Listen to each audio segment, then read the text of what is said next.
c'est vrai que am na xew-xew bu fi am muy une arrestation bi nga xam ne romb naa ko ñu ngi ci remercier vraiment taxawaay bu waa RV déjà am ndax vraiment je me suis pas senti seul. L'Ensemble pour la vérité s'est mobilisé ici à l'intérieur et dans la diaspora et loolu waaw macha allah dafa dal yaa si soo andi indi ko benn chaise macha allah donc di remercier d'abord les camarades de parti di remercier la famille di remercier xarit yeeg am di jàmm yi mais surtout di remercier les avocats. Donc occasion là am solennellement avant de commencer mon exposé de remercier Maître Moussa Sarr muy un avocat émérite bi nga xam ne depuis des années lépp luy le combat pour les libertés lépp luy le combat ci taxawu doomu aadama yi il a toujours répondu présent mam ziyaada bu baax donc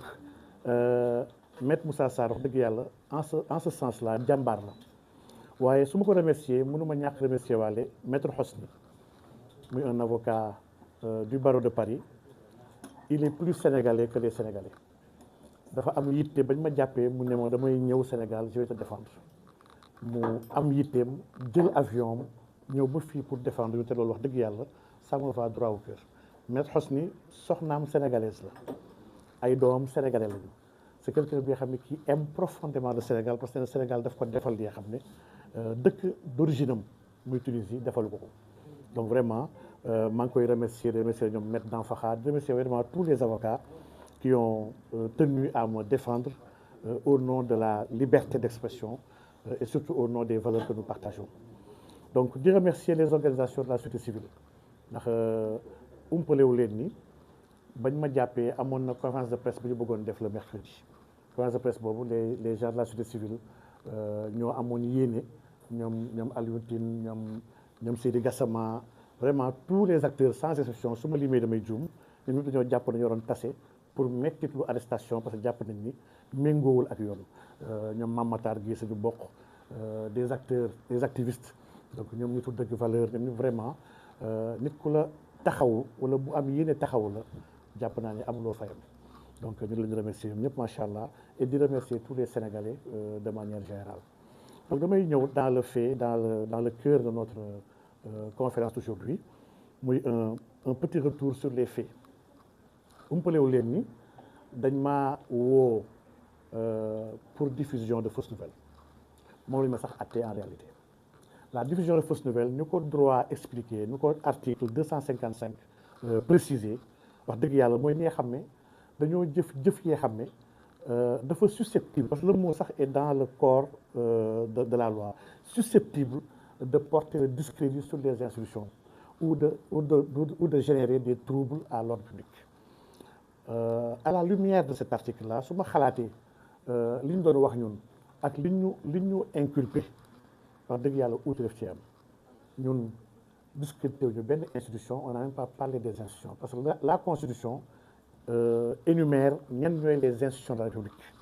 donc c'est la présidence c'est le président de la République c'est le gouvernement c'est les cours et tribunaux etc.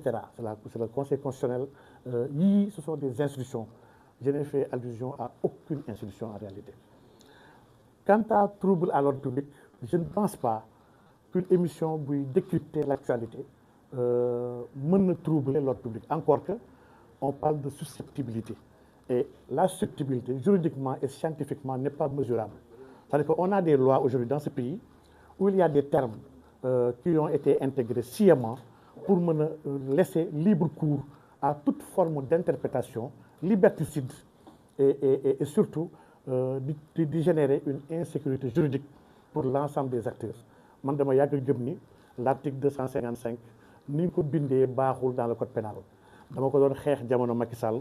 dama ko doon xeex jamono Abdoulaye Wade dama koy continuer xeex jamono régime Diomaye Sonko ndax article bi nga xam ne mën nañ si jàpp n'importe qui mën nañ si wax loolu n'importe quoi donc vraiment fait yu leer la ce que j'avais dit c'est vraiment c'était clair pour ñi comprendre xam nga pour ñun ñi nga xam ne dañoo am une idéologie islamique Seydina Omar ibn Khattab ba muy nekk amirul mu'minin nekk ki nga xam ne mooy président jullit yëpp islam nekk un empire dem ba Jérusalem dafa convoqué woon benn femme pour ñu war ko àtte femme boobu convocation bi daf ko tiital ba mu def fausse couche elle a perdu son bébé lii dafa andi woon ci biir sahaaba yonent bi sallallahu alayhi wasallam ñu toog débat quelle est la responsabilité de Omar ibn Khattab ci deewu xale boobu waxuñ ni Omar moo rey bébé bi wala moo ñëw ci biir bi dindi bébé bi waaye Omar a été déclaré responsable de la mort de cet enfant là et Omar a été obligé ñëw dugg ci biir diya lii ay sahaaba yoo xam ne ñoom Muhammad ibn Salama al Ansari ñoom ñëpp ils en ont parlé lii mu ngi ci biir téere hadis yëpp ñu gis ni Seydina Omar ibn Khattab nangu woon na loolu ba génnee fay le prix du sang jàpp ni moom moo rey xale bi donc Omar ibn Khattab boobu lañ ñu jàngal histoire am te man dama gëm ni nos dirigeants et nos gouvernants war nañu jàng histoire Omar ibn Khattab Omar dafa am doomam bu ñuy wax Abdullah ibn Omar bi nga xam ne sahaaba la daa gént papaam ay années après sa disparition mu ne ko waa bàyyi naka la borom bi def ak yow mu ne ko man de ba may nekk xalifu yonent bi sallallahu alayhi wasallam ba nekk amirul mu'minin am na benn bëy bi nga xam ne mu ngi doon dox ci benn pont fële ci booru Basra pont boobu dafa yàqoon nekk en mauvais état bëy bi ba muy dox foofu dafa surux tànkam damm yàlla mu ngi may laaj bëy boobu ba ma génnee àdduna ba tey ndax responsabilité lépp lu xew ci biir alamul islamiyé bi sama kaw nodd la ko yàlla teg xam nga ko am responsabilité boobu kooku buñ koy interpeller ak di ko mettre devant sa responsabilité pour man dafa am beneen posture bu mu war a am en lieu et place di mer ak di xoxotalaate donc ñun on parlait de la mort d'un jeune qui n'est pas une nouvelle ndax bañ ciy wax fekk na toute l'opinion wax nañ ci ba pare une nouvelle c'est quelque chose bi nga xam ne kenn waxagu si yaa si njëkk wax te liñ ciy wax dafa créer ay troubles man ba may wax sur la mort d'Abdoulaye Ba et occasion laa am pour incliner wu encore devant sa mémoire ñaal ko yàlla fi mu jëm dàqal ko fi mu jóge yàlla na yàlla yërëm ko te gërëm ko yàlla na yàlla teg loxo famille am ci ginnaawam te wuutale ko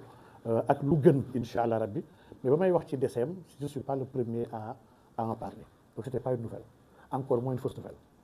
li am mooy Abdoulaye Ba est mort li c'est un fait kenn mun ci dara lan moo tax mu dee ci loolu laa doon débattre man ma wax ne les forces de l'ordre sont entrées à l'université à un moment où les étudiants ne se battaient pas ba ñuy dugg les vidéos sont là virales ñu wax ne ñun xeexuñu dañoo xiif n'eût été l'entrée de ces FDS dans le périmètre du campus social mun na am mort warul woon am et ces gens-là sont entrés dans les pavillons man on a des militants qui sont étudiants qui sont là-bas mun naa citer ay pavillons yoo xam ne les FDS sont entrés fekk ay xale seen ay nit dañu grève ñu xeexuñu dañoo caay bu seen ay bunt FDS yi dugg bloqué l'entrée principale et l'entrée de sortie ak la sortie du pavillon ba kenn mënul dugg kenn mënul génn ñu bàyyi gars yi si bunt gi ñuy dugg di dóor seen ay crosse pistolet ak seen ay dàll di këdd bunt yi di daje di dugg pour dóor xale yi y a des gens qui sont sautés du premier étage de pavillon yu bëri la ñii ils sont sautés du premier ñii du deuxième peut-être le Abdoulaye Ba est sauté du quatrième et ça lui a été fatal mais des gens dañoo jéem a tëb pour rawale seen bakkan pour bañ ñu dóor leen ñu c'est la réalité et kenn mënu ko travestir donc vraiment la responsabilité kon de l'État par rapport à tout ce qui s'est passé muy dégâts matériels muy perte ay bët muy ay loxo yu ñu dagg parce qu'il y a beaucoup de blessés man je connais des médecins yoo xam ne ñu ngi liggéey ci dossier bi donc vraiment responsabilité bi yëpp ça incombe à l'État et c'est de ça dont on parlait on parlait de la responsabilité morale et politique dans ce fait-là xam nga ci wàllu islam ba ci ñuy yëngatu ci wàllu qiraa maanaam ñi wàllu ñi nga xam ne ñooy la science de la lecture dañuy wax ne aaya bi alxuraan bi nekk suratul Maa'un suel naan fa waylun lil musallin xaar yi dañoo tere ni foofu noonu waqf bi dañu ko tere dafa aram kenn amul droit di jàng alxuraan ci aaya boobu ba pare nga noppi ci da nga war a def wasl da nga ko war a jokkale ne fa waylul musallin allazina hum an salatihim saahun parce que soo ne fa waylul lil musallin que sa yem ci waxloo nga yàlla lu yàlla waxul da nga wax ni que la malédiction soit sur ceux qui prient et yàlla mënul def malédiction sur ceux qui prient au contraire Dieu dafa dikk leen ni julli leen sallu donc vraiment il faut nga jokkale ko dans son contexte allazina hum an salatihim saahun wallazina hum yuraun wa yamnauna al maun ñi nga xam ne seen ay julli dañ ci tayal ak di si tappale ak ñi nga xam ne dañ ciy ngistal dupluñu ci yàlla lii la phrase bi di amee son sens man dama def une émission de 4h20 et quelques minutes am benn séquence de 10 secondes bi nga xam ne wax bi dëgër na et effectivement c'était à la hauteur de la situation ndax y a eu mort d'homme fu dee am wax bi dafa war a dëgër warta nooy ndax la vie est sacrée et imaginé wu ma woon man régime bi ak tout ce qu'on a vécu si psychose bu ñu am sur la mort bi fi am ñuy wax ne régime bi rey na nit man loolu vraiment je n'en revenais pas donc wax boobu pourtant je l'ai expliqué un peu plus tard pour voir c'est la responsabilité du premier ministre qui a assumé avoir donné l'ordre au niveau de l'hémicycle dama ne responsabilité am la léegi li xew mooy ñun ñëpp ñoo nekkoon si dëkk bi ndax dëkk bi nag vraiment fàtte xaju fi lañ toogoon ñëpp di wax ne ba ci moom le premier ministre ne Macky Sall moo rey xale yi Macky Sall ak général Moussa Fall ay assassin lañu ñoo rey 87 morts yi ba instant bi ak yow les leaders de Pastef ñu ngi def ay conférence de presse même la famille des détenus def na conférence de presse ne Macky moo rey xale yi pourquoi les a pas interpellé plus de fausse nouvelle Macky musul wax ne damaa joxe ordre même bu dee ñun ñëpp dañoo ne mooy responsable morts yi il n'a jamais dit que j'ai donné l'ordre waaye léegi pourquoi une autorité ne man maa joxe ordre ba pare ñu bañ ko tappal mooru xale bi xam moom université comme ni ñu ko defee woon ci Macky Sall fam li nga xam ne tappale la te yàlla bëggul tappale dañuy wax dëgg wala ñu noppi alxuraan loolu ñu jàngal donc vraiment nit yaa ngi wax ni Macky moo rey xale yi kenn woowu leen xale yi université si boobu ñu ngi toog ñoom université jour anniversaire xale bi di yuuxu turu le premier ministre naan assassin donc man je n'ai pas donné une nouvelle encore moins une mauvaise nouvelle j'ai donné mon appréciation par rapport à une situation bi nga xam ne situation bi wax dëgg yàlla lépp lu am comme mort man dama am doctrine Oumar Ibn Khattab lépp lu am comme jafe-jafe le régime en place en a l'entière responsabilité ndax ñu ñëpp ñoo boole suñu ay kattan suñu doole suñu mën-mën ak suñu ay pexe dénk leen ko ne leen sàmm leen ñu te ngeen aar donc sàmm googu da warul jóge ci rey man gëw ma woon ni sax introduction dans le campus social dina am avec ce régime là ndax ñoo nekkoon fii ci dëkk bi di wax ne université ay assassins nekkuñu fa ay criminels nekkuñu fa ay xale yu jàng ñoo fa nekk ñu war a sàmm gisuma pourquoi FDS yi di fa dugg ci ay jours yoo xam ne xeex amu fa xuloo amu fa ñoom ñoo obligé sax andi xeex bi ci biir campus boobu vraiment loolu ñu ngi koy condamner encore une fois donc ñu convoqué ma loolu dégg naa si lu bëri yi nga xam ne dans la presse dégg ay tappalekat yi nga xam ne wax nañu mel dañoo fekkee la convocation ça m'a fait rire sous cap ma xam ne dëkk bi nag ñu ne egg nañ ci aaxiru zaman ndax aaxiru zaman mooy jamono bi nga xam ne naaj bi dina jógee fi mu doon tëddee am nit ki dina jël ay fen wodd ko di ko wax mel ni comme dëgg ba mujjee gëm sax ay propre fenam moom ci woom ba pare kooku il se prend tellement au sérieux j'en ai entendu une tonne et une quintale li am mooy le jeudi je ne suis pas sorti de chez moi maa ngi woon sama kër génnuma lu may vers 18h moins laa génn pour dem seeti sama benn wóllëre bi nga xam ne mu tudd Cheikh Kabir Dem doom la sama sëriñ Thierno Assane Dem mu nekkoon fii Dakar logé si kër sëriñ Aliou Ndaw fële ca Malika ma diggoon ko ne ko dinaa ko ñëw seet si pour ñu waxtaan ma dem fa à 18h moins ziar ko j'ai même pas duré fa laa toog ay disons 30 minutes ndax waxtaan nañu wasifa fekk ñu fa ñu toog wasifandoo ñaan ba pare ma dig taal sama tool ñibbi aucun agent de police n'est venu chez moi aucun policier ne m'a appelé ni interpellé ma pour une convocation à 17h31 la ma le lieutenant Faye de la sûreté urbaine envoyé un SMS pour me dire que bonjour monsieur Diagne c'est la sûreté urbaine dañ laa soxla pour affaire vous concernant j'ai vu ça avec retard ce SMS là maa ngi si tontu à 18h et quelques laa ko gis ne quoi j'avais pas vu boobu maa ngi ci yoonu Malika ma ne ko baal ma je suis en déplacement su ma eggee on s'appelle mu bind ma ne ma mais nekk yow laa seet nii sur la VDN ma ne ko effectivement mën na nekk man la parce que man maa ngi nii Malika laa doon dem maa ngi je vais rentrer chez moi bu soo eggee sama kër ñu mën a wax parce que ma jàpp ni ils doivent m'amener la convocation en bonne et due forme man fi laa nekkoon ci dëkk bi ak le régime du président Macky Sall man képp ku ma xam ne wax dëgg yàlla mën nga ma sikkal lu la neex waaye tappet yàlla nattoowu ma ko alhamdulilah ba yéen leader Pastef yi di daw di génn dëkk bi pour rawale seen bopp boobu man maa ngi si dëkk bii di jaamaarloog Macky Sall ba yeneen i yambar yi di jël ay bracelet électronique pour mën a toog seen i pooju soxna yi pour mën a lekk ay ceeb ak lekk yàpp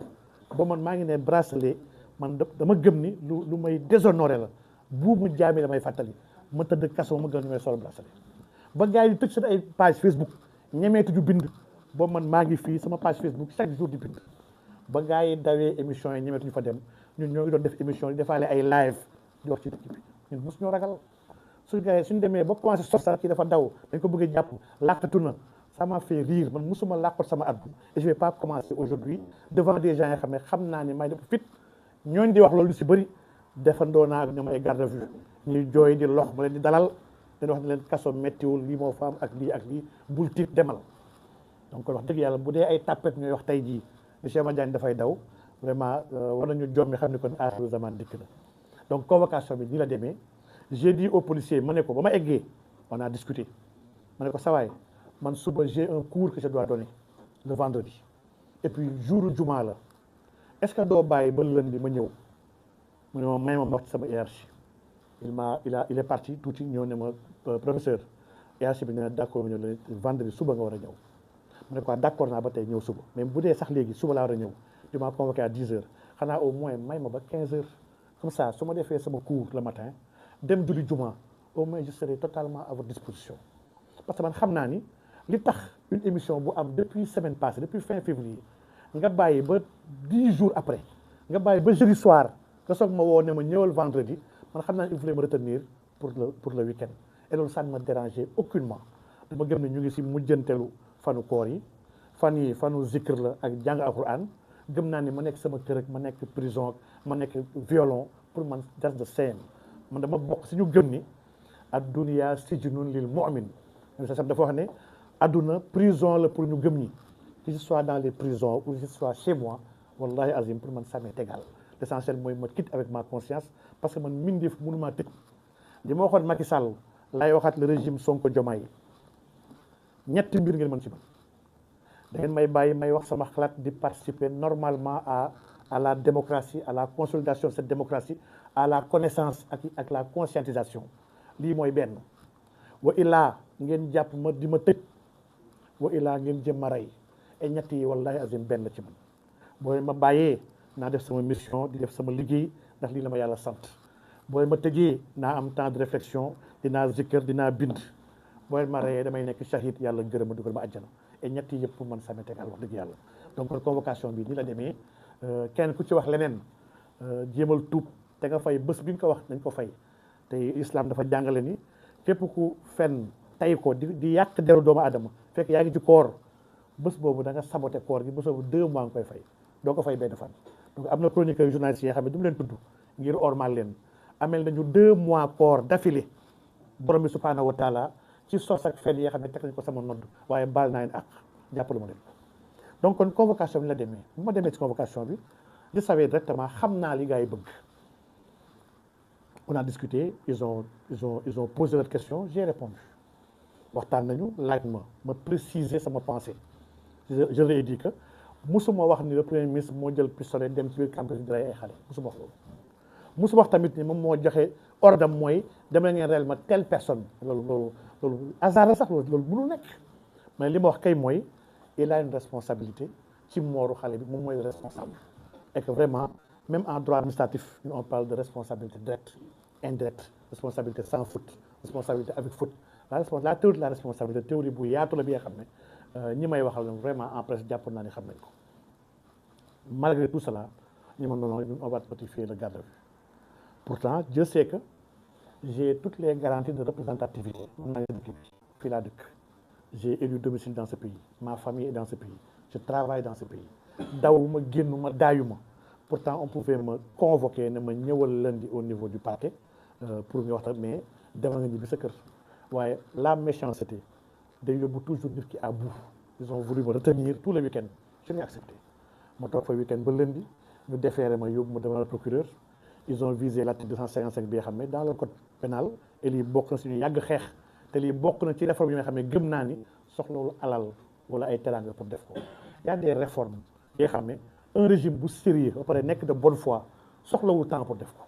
bu ko deful rek mooy que dafa bëgg utiliser les mêmes armes yi nga xam ne moom la saay-saay yi yor nekkoon doon def et loolu vraiment ça n'honore pas le Sénégal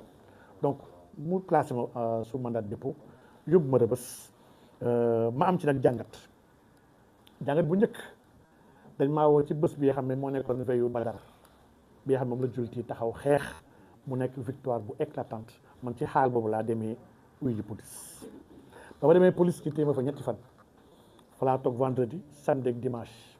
lundi ñu yóbbu ma au parquet mandat de dépôt ma toogal foofu tamit ñetti fan lundi mardi mercredi man dama jàpp ni juróom benn fan yi ñu ma jàpp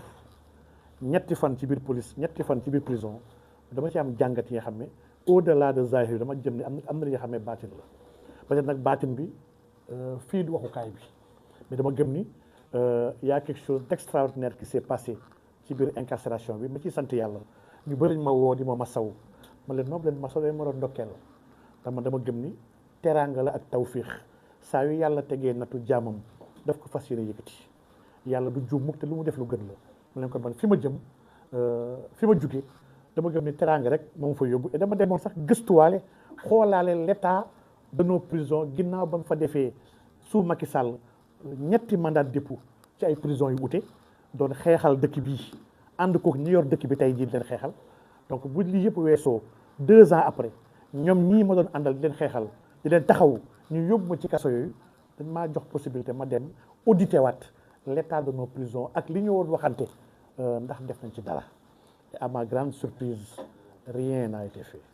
dara lu am solo defuñu ko kaso yi ni mu meloon jamono yu mag yi la mel ba tey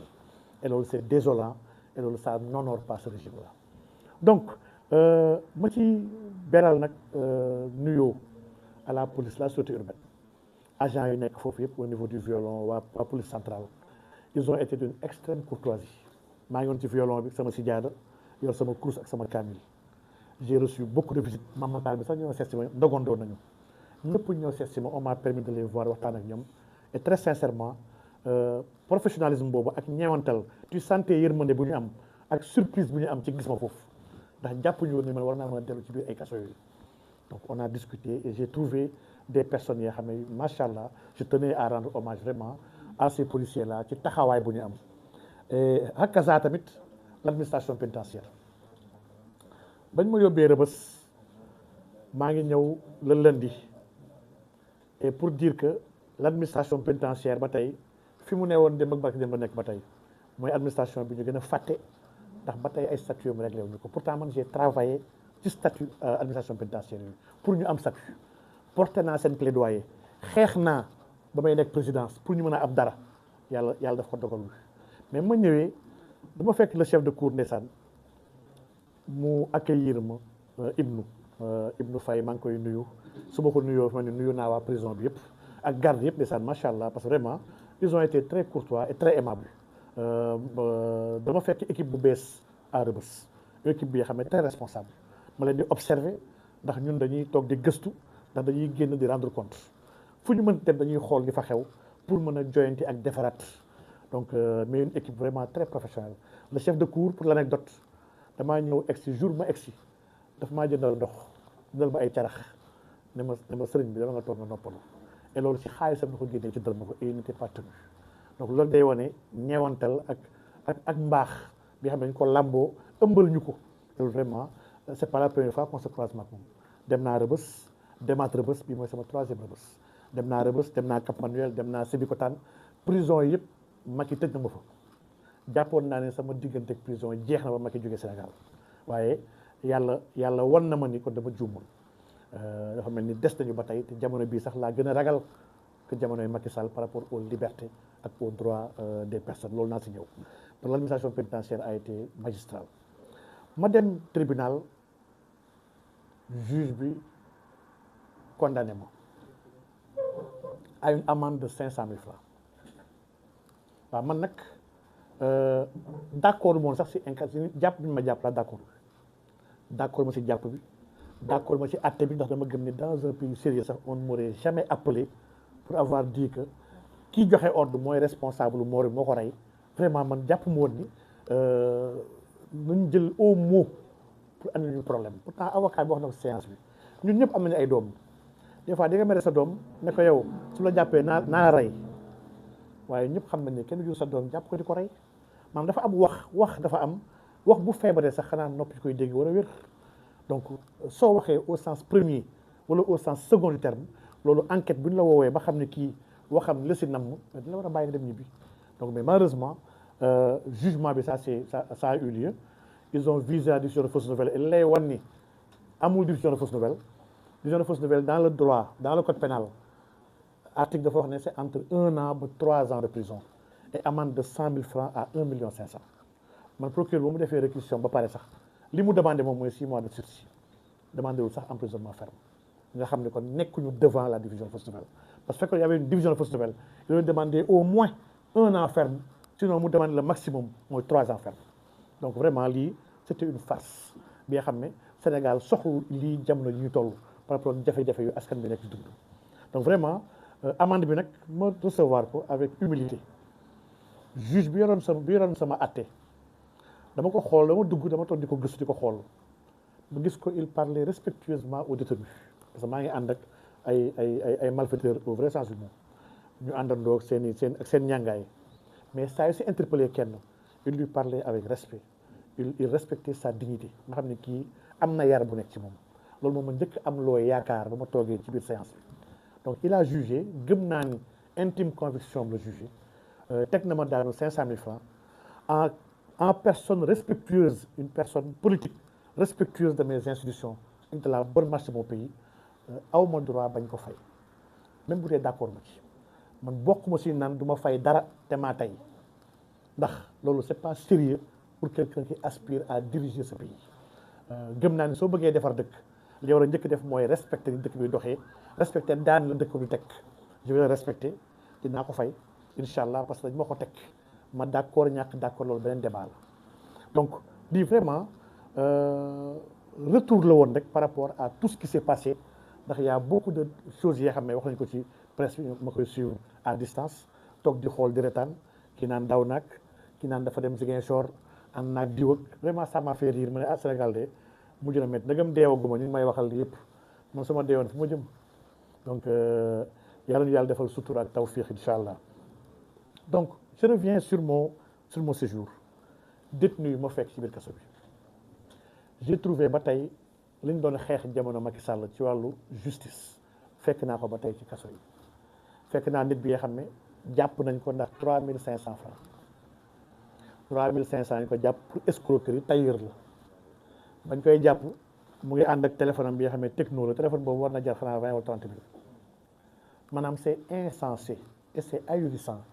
ay détails yu ñàkk solo yu insignifiant ñu siy jël nit di ko envoyer en prison maanaam ni ñu jëlee prison oyofal ko yombal ko ci dëkk bii lu ma yéem la chaque fois damay fàttali ne yonent bi sallallahu alayhi wa sallam tabaxul prison bu nekkee Médine bi sallallahu alayhi wa sallam à Médine il a conçu une société il y a eu une constitution il y a eu un état yonent bi sallallahu alayhi wa sallam andiwul kaso def fa kaso lii ça nous interpelle ñun ñi nga xam ne ay jurit lañu ñu war cee gëstu suñu maam yi fii Sénégal demal Bawol demal Kayoor demal Jolof demal Saloum on n'avait pas de prison fii des gens pourtant ñu ngi doon acté on avait une société et gëm naan la société était beaucoup plus saine la société était beaucoup plus juste jamono boobu ka jamono bi nga xam ne on a créé des prisons pour y envoyer des gens sans benn njëriñ ay booy di dugg di génnaat di duggaat di génnaat di gën a continuer ndax dëkk bi yaruñu leen te dimbaliwuñu leen maanaam téye kenn benn diir génneewaat ko gisuma njëriñ bi nous devons sincèrement repenser les prisons du Sénégal nous devons repenser ñi ñu fay yóbbu ndax am na ñu bëri ñu fa nekk ñi nga xam ne li leen fa yóbbu mais loolu même en matière d'organisation kese war nañu ko mën a defar un chef d'entreprise bu ameel kenn ameel ko je sais pas ameel ko 3 millions wala 5 millions kooku porté ko plainte pour escroquerie même si c'est vrai c'est un escroc mais kooku chef d'entreprise la am na oto am na kër am na entreprise bi nga xam ne am na compte bancaire mais pourquoi ne pas ordonner la saisie de sa voiture jaay ko fay xaalis bi bañ ko yóbbu en prison mu war a dem prison yàq ay employés bi ñu liggéey ci beaucoup de chefs d'entreprise ñu ngi ci biir kaso bi amuñu fa benn njëriñ li leen di toppee suñu jëloon seen ay biens mën nañ ko transformer bañ leen a yóbbu kaso beaucoup d'autres personnes sont là-bas ñu leen fay téye nañuy enquête bi bu leen bàyyoon seen kër on peut bien faire l'enquête sans pour autant téye ci kaso bi ndax leen di toppee lu ñàkk solo la du danger bi nga xam ne tax na su leen bàyyi si biir dañuy andi jafe-jafe à la société sénégalaise donc lii dañ ko war a xalaat et lii buñ ko xalaatee soo ko xoolee de manière ramassée et non scientifique dañuy gis ni plus de la moitié ñu nekk kaso bi bu ñu amoon une administration bi nga xam ne administration de la justice une politique carcérale bu sérieuse bu rationnel bu humaniste et bu